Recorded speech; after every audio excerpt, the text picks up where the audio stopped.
त्रिदलं त्रिगुणाकारं त्रिनेत्रं च त्रियायुधं त्रिजन्म पापसंहारम् एकबिल्वं शिवार्पणम् त्रिशाखैः बिल्वपत्रैश्च अच्छिद्रैः कोमलैः शुभैः तव पूजां करिष्यामि एकबिल्वं शिवार्पणम् कोटिकन्या महादानं तिलपर्वतकोटयः काञ्चनं शैलदानेन एकबिल्वं शिवार्पणम् काशीक्षेत्रनिवासं च कालभैरवदर्शनम् प्रयागे माधवं दृष्ट्वा एकबिल्वं शिवार्पणम् इन्दुवारे व्रतं स्थित्वा निराहारो महेश्वर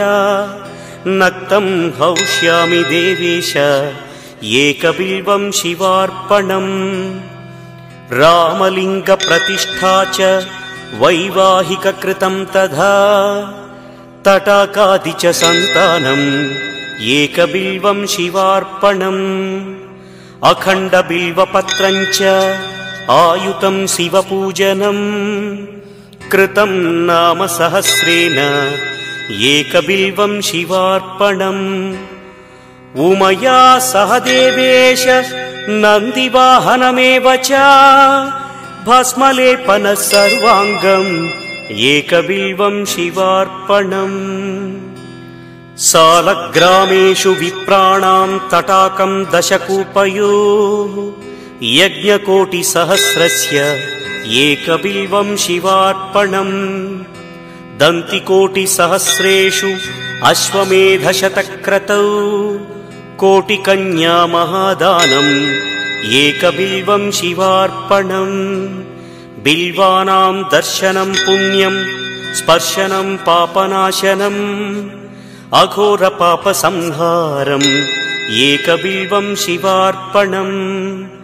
सहस्रवेदपाठेषु ब्रह्मस्थापनमुच्यते अनेकव्रतकोटीनाम् एकबिल्वं शिवार्पणम् अन्नदानसहस्रेषु सहस्रोपनयनं तथा अनेकजन्मपापानि